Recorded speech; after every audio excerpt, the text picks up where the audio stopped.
In preparation for the next major Warframe expansion, we'll look over the most important events leading up to 1999. Some information that is familiar will be covered a bit more briefly, but still, a massive spoiler warning for the entirety of Warframe's story. So, if you aren't caught up to the Lotus Eater's quest, you have been warned. And of course, a big thank you to Digital Extremes for sponsoring this video.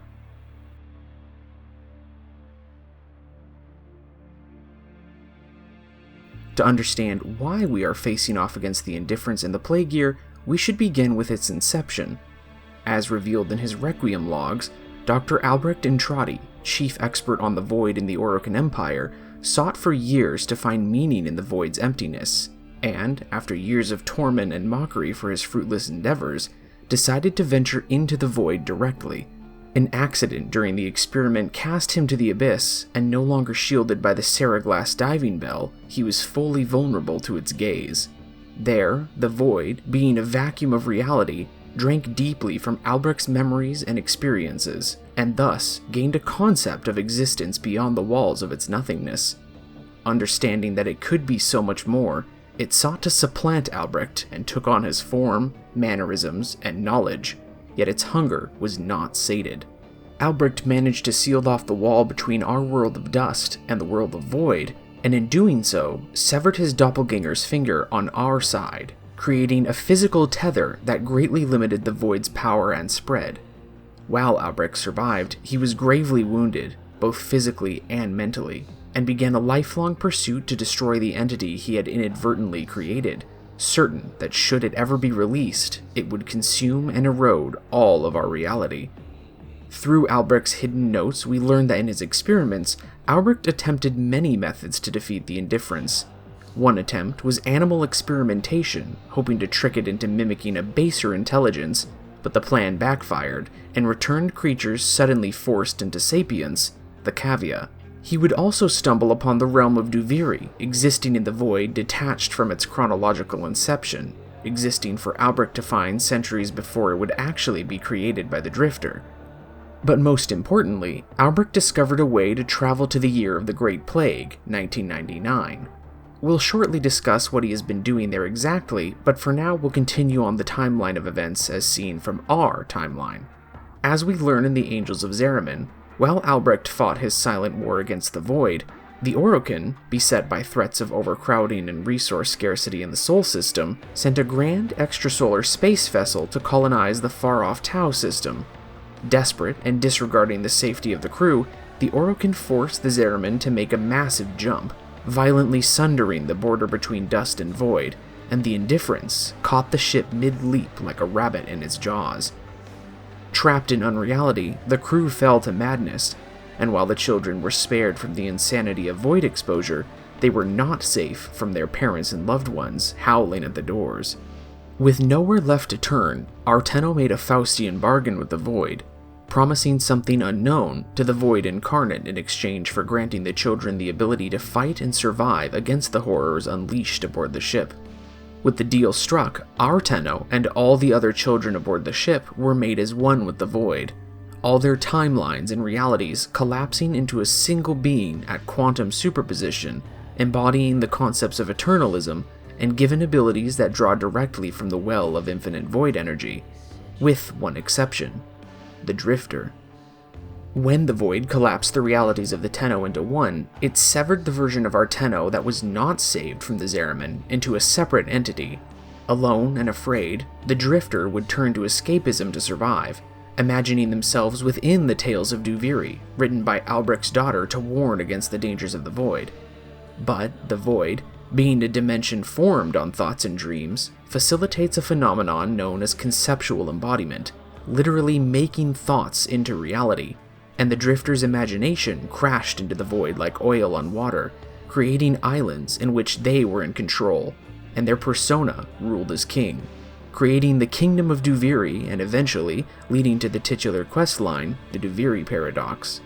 But this tyrant version of the severed Drifter, the Dominus Thrax, sought to maintain the self-delusion as long as possible, capturing the Drifter and keeping them in a never-ending cycle from which there was no escape, but no threat from reality or the Void, perched safely atop the wall between dimensions.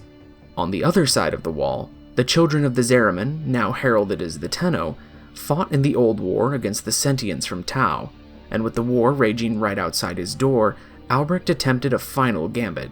We learn in the Whispers in the Wall quest that he attempted to travel back to 1999 one last time, hopefully drawing the gaze of the Void with him, and had his assistant and lover, Lloyd, sever the connection, destroying his body and leaving his temporal consciousness stranded back in the Plague Year, ideally with his untimed twin's influence in tow. But the plan failed. Albrecht was corrupted, and the Indifference continued to work across space and time in our reality, though at a reduced level of strength. Eventually, the Old War would end with a feint by Hunhao attempting to lull the Orokin into a false sense of security so the Tenno, led by his daughter Nata, could execute the heads of the Empire and reawaken the sentient armada for a surprise attack. The slaughter at the Terminus was carried out and the Empire was thrown into disarray, but Nata, now fully clinging to the persona of the Lotus, refused to sacrifice her adopted children and left Hunhao at the bottom of the seas of Uranus.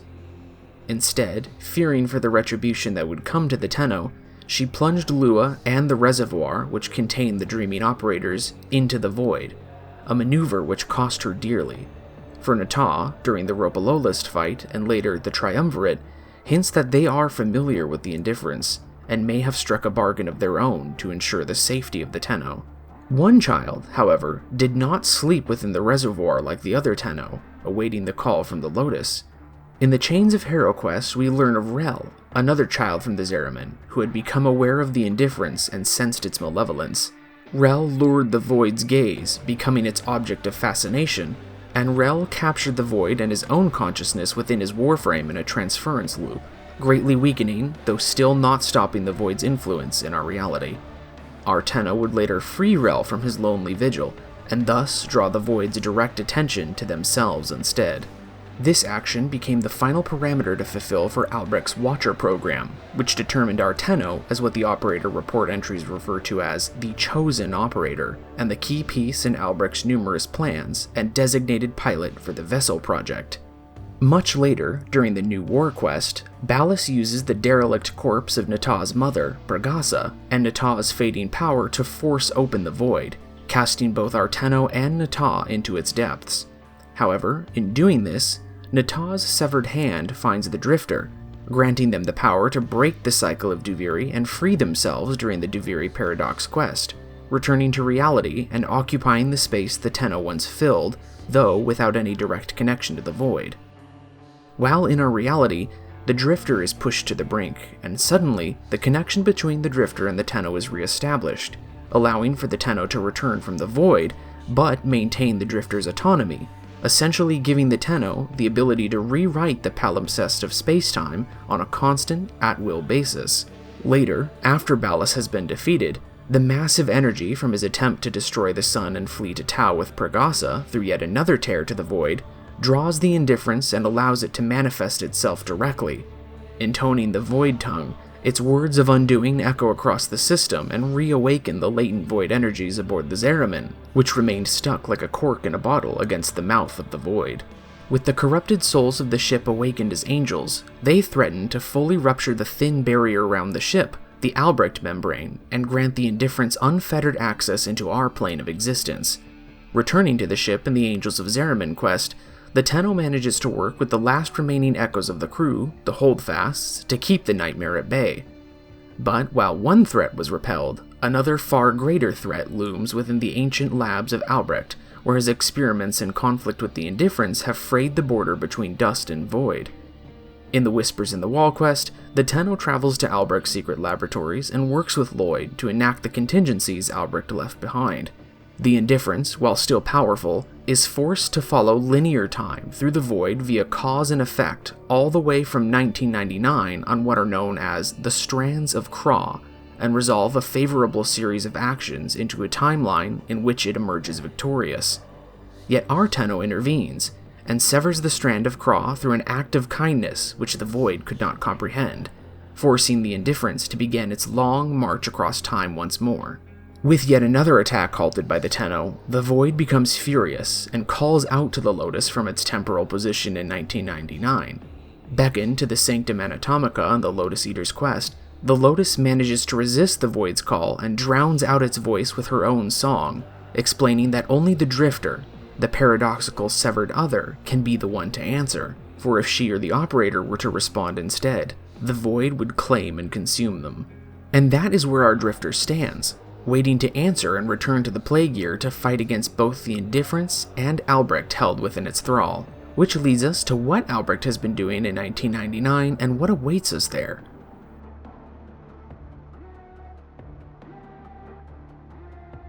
The Plague Year of 1999 is the period in which the Technocyte infestation, or as it was known then, the Tech Rot, manifested and spiraled out of control.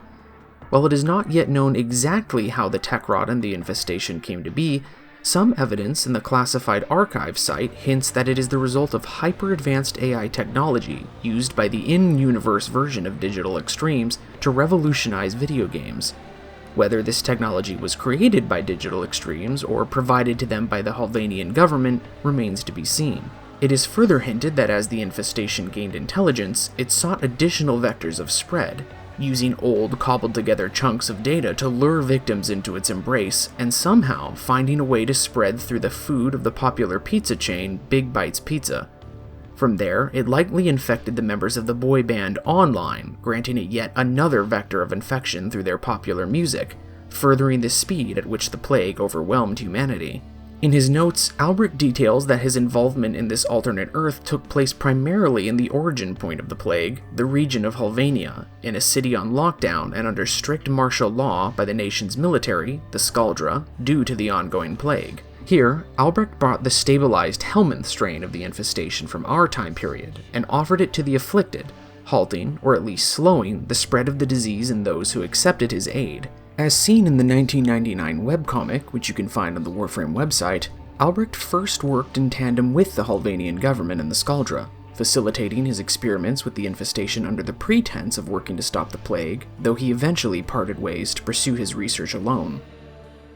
Albrecht took this experimentation one step further, shaping those who accepted his gift into proto-frames, possessing the powerful augmented bodies of Warframes, but retaining free will. Albrecht crafted these super soldiers in the hopes that they might be used against the Indifference, or, at the very least, the data they provided could be used in his Vessel project in our time period. This data included the neural map of Arthur, the baseline for which the vessels could be piloted through transference. And this link through the void is how Arteno was able to see through Arthur's eyes in the past and dictate his actions. Albrecht soon became seen as a savior within Halvania, and even as the Halvanian government became more aggressive, rounding up and imprisoning dissenters, Albrecht's work did not stop. Yet his salvation was not absolute. Many died from his experiments, and even those who survived did not survive unscathed. The whispers of the infestation and the slow yet ever-present mutations within their bodies drove others insane, and soon only 6 remained, the group of proto-frame rebels known as the Hex.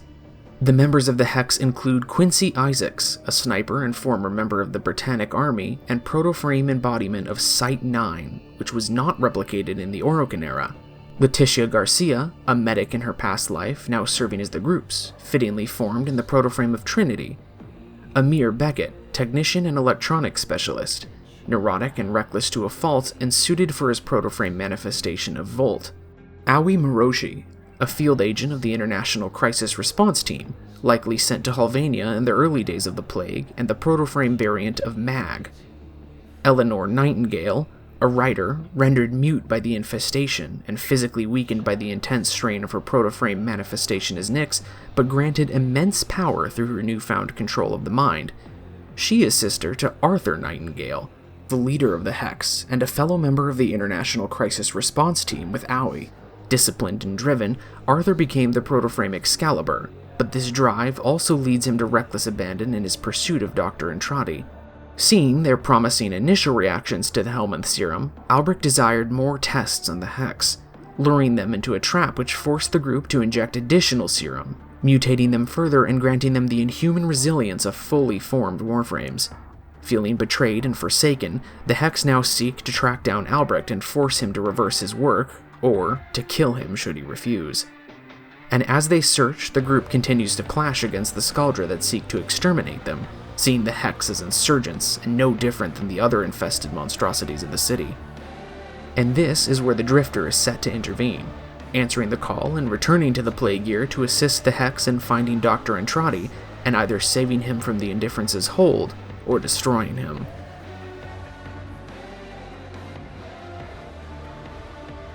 Why exactly 1999 is so special in halting or defeating the Indifference is not yet certain.